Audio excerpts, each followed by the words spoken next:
Existe um outro problema, né? O Brasil tem algo chamado teto de gastos. Sim, sim. No Brasil. Sim. E uma economia ela não funciona sem que o Estado seja o seu investidor de primeira instância. Ou seja, é o Estado que puxa a demanda privada. Tá? Não é o empreendedor privado que vai lá e vai... Isso aí, em qualquer lugar do mundo... Não é o consumo das famílias que puxa... Só que o consumo da família depende da criação de emprego, né? Na abertura de crédito. Sim, mas então, as empresas não criam empregos? Só que as empresas precisam de demanda, né? Nem a empresa que cria emprego. Quem emprega é demanda. E demanda efetiva é o Estado que cria. Eu vou te dar um exemplo aqui hoje. Tá. Um exemplo aqui, claro. O Brasil hoje tem 32 mil obras paradas. O Brasil. Sim, sim. Então, se você deixar para o mercado fazer isso...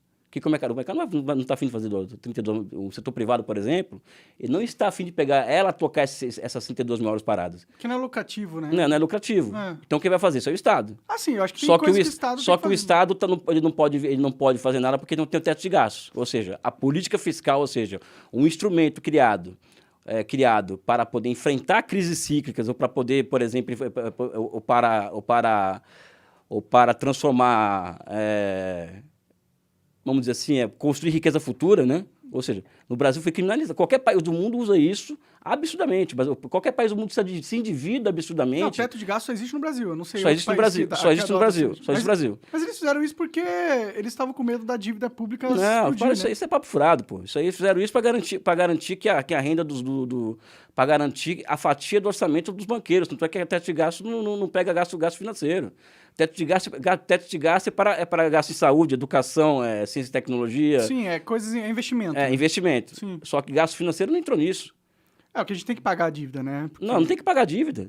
Eu acho... Não, em teoria a gente tem, né? Não, em teoria quem tem que falar o que tem que se fazer ou não é o Estado. E as pessoas quem controla é o Estado. Né? Eu acho que pagar a dívida é importante, eu acho que pagar a dívida é importante. Porque se a gente não paga, a gente não consegue pegar dinheiro emprestado mais depois, né? Não, primeiro que a dívida ela é feita, a nossa dívida pública, por exemplo, é com a própria moeda que o Estado cria. Ah, sim, sim. Então ele pega dinheiro das pessoas, né? Da população. Não, a dívida pública dos banqueiros, né? Na real. A dívida pública brasileira, o Brasil deve na sua própria moeda. E não existe nenhum caso... interna, né? Não, e não existe nenhum caso na história de um Estado que quebrou com moeda própria, emitindo moeda por conta porque a dívida pública chegou a 300%, o país quebra. Uhum. Não existe uma cabala que diz que, olha, a dívida pública chega a X%, vai quebrar o país. Isso não existe. O problema é que quanto maior a dívida mais dinheiro a gente tem que gastar por mês pagando a dívida. E se a gente não tem esse dinheiro vindo de imposto, o governo tem que imprimir o dinheiro. E aí vai causar inflação, né? Inflação é meio que tira a riqueza de todo mundo, e menos dos mais ricos, né? Porque eles têm aplicações financeiras que rendem mais do que a inflação. Não, primeiro que aí que está a questão. A questão da inflação, por exemplo, no caso do brasileiro, claramente a inflação hoje no Brasil... ela é claramente produto da política de preço da Petrobras. Ajuda muito, com certeza. Não, ela é o principal fator. E a taxa de câmbio, que o Brasil tem uma economia muito aberta, o Brasil precisa importar de 70% a 80% dos seus componentes. A gente não tem indústria, praticamente. Exatamente. Sim. Dos seus componentes, então, com a taxa de câmbio a R$5, tudo fica caro. Tudo fica caro. Então, a inflação brasileira não tem nada a ver com emissão monetária, como as pessoas dizem por aí. Nesse caso, talvez não, mas a emissão monetária nos Estados Unidos tem a ver, por exemplo. Não, nos Estados Unidos não. Eles não estão com inflação pra caralho? Não tem nada a ver com... Ao contrário. Os Estados Unidos é a maior prova do mundo de que a emissão monetária ela não é uma lei objetiva que causa inflação. Ou seja, né, pode causar inflação em emissão monetária? Pode. Quando você tem uma capacidade instalada de 100% da economia, você emitir moeda, vai criar inflação porque a demanda aumenta em uma velocidade muito maior do que a oferta. Ok. Um país com a oferta de dinheiro aumenta mais do que a demanda. Agora, a demanda das pessoas por consumo aumenta mais rápido do que a base de oferta na economia. Ou seja, a base material da sociedade ela demora tempo para absorver o investimento. Né? Ou seja, uma fábrica de carro, por exemplo, vai demorar 1 ano para ficar pronto. Só que os operários já podem comprar um carro, de repente, ali, em 6 meses. Só que a fábrica não está pronta. Sim, já tem a demanda cara, quando não tem produção suficiente para exatamente isso, né? Então, o que eu digo para as pessoas, importa, né? O que eu digo para as pessoas é o seguinte: a emissão monetária pode causar inflação, mas ela não é uma lei objetiva, não é uma lei. Tipo, ela sempre vai causar inflação. Sempre que você imprime dinheiro, vai causar Isso não inflação. é verdade. Estados Unidos tem imprimido dinheiro há 40 anos e a inflação está vindo agora, que não é nenhuma inflação causada por emissão monetária. O que causou, então? O bloqueio, primeiro o choque da guerra da Ucrânia, né? Ou seja, que mexeu com geral, né? Mas por que isso causou inflação para eles? Importação de petróleo, pô. Mas Petróleo. eles não são autossuficientes em petróleo? Oi? Os Estados Unidos não é autossuficiente em petróleo? Tipo, ele consegue produzir... Não, eles conseguem regular, eles têm estoques de petróleo deles. É que eu já tinha visto uma notícia que os Estados Unidos produz Deles. tipo, a quantidade de petróleo por Sim, ano o suficiente para eles usarem. Mas assim. o Eles não dependem de petróleo estrangeiro. o choque por exemplo, boa parte do que os chineses, do que os americanos consomem vem da China. De média e baixa, Eles industrializaram a China, É. né? Elas produzem basicamente tudo, né? iPhone tudo feito na China. É. Agora na Índia também. Ou seja, e eles são inteligentes pra cacete e colocaram o bloqueio tecnológico à China. Tipo, eles não poderiam roubar tecnologia? Enfim. Isso não funciona muito bem, né? Não, né? Porque Se você for no mercado chinês, eles fazem um iPhone pirata pra você igualzinho ao iPhone não, a normal. Inglaterra, por exemplo, ela virou a maior exportadora de porcelana do mundo do século XIX, roubando porcelana da China, por exemplo. O matéria-prima? Não, a porcelana. É pronta já? Já roubava e vendia? Caralho, que A absurdo. Inglaterra é lógico. Aliás, nenhum país do mundo chegou no topo da inovação tecnológica sem roubar tecnologia. Isso aí, falar que é coisa de chinês é o terraplanismo. Ou seja, Sim, é muito inteligente você... Pô, alguém descobriu alguma coisa muito foda. Pô, essa informação é valiosa. Se eu puder ter ela pra mim, e a informação é fácil de adquirir, né? Tipo, né? Você não tem que pegar um tanque, chegar no banco e roubar a informação. É só você saber o que é. O que tá escrito é um texto, uma foto, Os né? caras meteram um cerco tecnológico à China, colocou sanções à China. O que acontece com a inflação americana? Vai aumentar. Né? A guerra da Rússia do conflito na Ucrânia, por exemplo, gera um desbalanço nas cadeias globais de valor que vai bater onde? Vai bater nos Estados Unidos. Os né? produtos aumentam de preço. Ou seja, não tem nada a ver com a emissão monetária. É que eles imprimiram muito. Eles investiram muito durante a pandemia. Todos os países do mundo investiram, né? Então eu acho que nos Estados Unidos foram alguns trilhões de dólares. Não, mas tudo bem. Em medidas de. Tipo, é possível que essa impressão de dinheiro ali tenha causado alguma inflação, né? Não, porque também tem outro dado também. De cada 100 dólares que se imprime nos Estados Unidos, somente 24 vai para a produção. Ou seja, para a produção, você vai produzir mercadorias. O restante vai para a ciranda financeira. Para pagar dívida e o cara. Não, ciranda financeira. Aquele cara que fica cheirando cocaína e fica escolhendo ações, especulando na bolsa. Sim. Ou seja, a economia americana ela é altamente financiarizada. Isso é verdade. Assim como a brasileira também. Tem se tornando cada vez mais. A economia brasileira é altamente financiarizada. Só que aqui por conta do título de dívida pública, né? Quando nós estamos falando aqui. Sim. Então, o problema do Brasil não é que nós estamos nos endividando. Eu não vejo problema em dívida, eu particularmente. O problema é que nós estamos nos endividando errado. A gente está endividando para pagar a mesada do Ricardo. Exatamente isso. Esse que é o dedo na ferida. Sim, eu concordo plenamente com você. Esse que é o dedo da ferida, né? Esse que é o dedo da ferida. Sim, o Brasil é uma máquina de desigualdade social no ponto que todo o sistema é feito para privilegiar os ricos. Não, o Brasil teve... O número de bilionários e milionários só aumentaram no Brasil durante a pandemia. Né? Ou seja, desde o golpe de 2016, o número de bilionários no Brasil só aumentou no Brasil. Sim. E o número de pessoas que abaixa... O Brasil tinha saído do mapa da fome e voltou para o mapa da fome. Não é? Ou seja, a Bolsa de Valores, por exemplo, no Brasil está bombando agora, né? Está toda bombando, a Petrobras vendendo um verdadeiro butim da Petrobras, ou seja... Claro, a Petrobras vai bombar mesmo. Eles estão praticando preço internacional e pau no cu do brasileiro. Não, exatamente isso.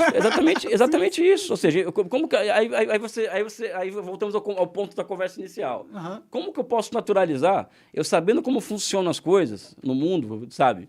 Como que eu posso naturalizar que as pessoas acham normal isso tudo? Ou seja, a política de preço da Petrobras, o fato de teto de gasto não atingir gasto financeiro, só gasto de investimento. Como que eu posso achar isso natural? Não, eu já falei isso algumas vezes. Eu acho que... Inclusive, eu acho que falei ontem, se pá. Eu acho que a galera não entende do pessoal que é comunista, socialista e tal, que eles têm eles percebem um problema real. Vocês percebem um problema real, que é o sistema que a gente organiza a nossa sociedade hoje é completamente injusto. É completamente injusto. E muitos dos caras que são mais liberais e tal, às vezes eles caem no erro de falar não, é completamente justo ou não é completamente justo. Isso aí é meritocracia, entendeu? Ou se fala que é completamente justo é porque a esquerda transformou a máquina pública nisso que é agora, entendeu? É o argumento deles. Mas a gente não pode negar que é completamente injusto a forma que acontece hoje. Hoje o brasileiro paga imposto sobre consumo absurdo, alto pra caralho, mais alto que no mundo todo, e os ricos não pagam sobre lucros e dividendos. Tipo, é óbvio que isso é uma transferência de renda para os mais ricos. Você coloca o Estado, a máquina estatal, o peso dela nas costas dos pobres e cria todas as regras para que os ricos consigam lucrar cada vez mais. Então, vai causar muita desigualdade isso. Não, e eu voltando aqui aos influencers da internet de direita, né, sabe? Que eles ajudam a naturalizar isso. Né? Olha, a esquerda, por exemplo, veja bem, eles falam que a esquerda ajudou a inchar a máquina pública, né? Então, o inchaço da máquina pública levou ao aumento da dívida, e esse aumento da dívida obriga o Brasil a praticar juros internacionais, altas taxas de juros. Ou seja, eles separam a economia de política, né? Eles fazem essa separação, não percebem que o Brasil, em relação a outros países do mundo, vamos pegar aqui Estados Unidos, que eu sempre falo com o exemplo dos Estados Unidos. O Brasil tem uma relação de funcionário público para cada 100 mil pessoas muito abaixo dos Estados Unidos. É mesmo? Muito abaixo. Eu não tenho o hábito de ficar andando fazendo aqui debate com o Google, né? Como muita gente faz, não, né? tudo bem, é que eu não sabia essa informação. Pesquisa aí, Coca. Mas faz sentido, os Estados Unidos tem muito não, só exército, primeiro, só de exército. Não, só o complexo militar industrial americano já tem mais, ali já tem mais emprego público no Brasil. Faz sentido. Então, por exemplo, na década de 90, eu fiz um trabalho há uns 15 anos atrás, que não sou um cara tão novo assim, sobre gasto público em países selecionados, né? Ou seja, então eu peguei Estados Unidos, França, Alemanha, Inglaterra, China, Índia, Brasil e tal. Os países que exportavam essas ideologias de que o Estado tem que ser mínimo, de que tem que desinchar o Estado, essa coisa toda, todos eles aumentaram seus gastos públicos nos anos 90. Todos eles. Enquanto que o Brasil vem diminuindo sistematicamente o gasto público desde a década de 90. Vem mesmo? Vem diminuído o gasto público? O gasto público com investimento. Sim. Ah, tá, mas com dívida não. Não, com dívida não. Só aumentou. Porque pra mim a impressão é que a gente sempre cada vez gastando mais. Não. Assim. A dívida, o Brasil, por exemplo, a dívida pública, ela começa a explodir com o Plano Real em 94, porque o Brasil ele passa a adotar uma métrica de âncora cambial, né? Ou seja, então, para você, cada real $1, só que para você sustentar esse R$1 $1, você tem que ter você tem que ter reservas internacionais muito altas. Então, o que o Brasil fazia para atrair reserva, para atrair investimento estrangeiro? Taxa de juros lá em cima. 45%, 50%, ou seja, o Brasil aumentou, ou seja, isso é um absurdo. Então, ali, o que acontece na vida real? Na vida real, você tem uma casta de pessoas no Brasil que durante até a década de 90, elas viviam em cima do overnight, ou seja, aquela inflação, a base material delas vivia em inflação. A inflação era o meio de vida delas. Os grandes ricaços e tal. A partir do Plano Real, o que acontece é uma mudança de base material desses caras que deixaram de ganhar com a inflação para passar a ganhar o quê? Dívida pública. Dívida pública. Ou seja, os caras... O roubo ao orçamento... Ou seja, tomar de assalto os cofres públicos, né? Assim, à luz do dia... eles usam o Estado para garantir que o dinheiro deles institucionalizado. Justamente essas pessoas que falam contra o Estado. Fora aqueles, por exemplo, né?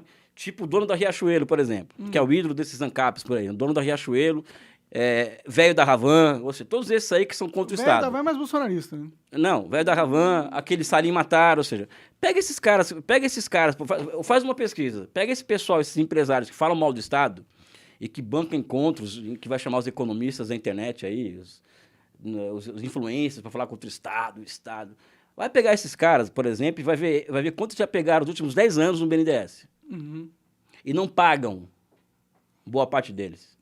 O cara da Riachuelo, por exemplo, é o cara que faz uma grande propaganda contra o Estado, deve pro BNDES. Quanto que ele pegou muita grana lá? Sim, mas quem não pega ganha no BNDES. Bom, até o Luciano Huck pegou para comprar jatinho. Não, né? até porque não existe capitalismo sem banco público. Isso é uma regra de funcionamento, algo que a gente discute muito no Conexão Xangai. O André, o Wallace, no canal do André Roncalli, é exatamente esse tipo de questão. Ou seja, não existe capitalismo sem um poderoso Estado forte por trás dele. Você acaba de assistir um corte do Monarch Talks Agradeço demais, mas se você quiser ver o vídeo na íntegra e acompanhar ao vivo todas as transmissões, você tem que ir lá no rumble.com/monark para não perder nada. Segue a gente lá.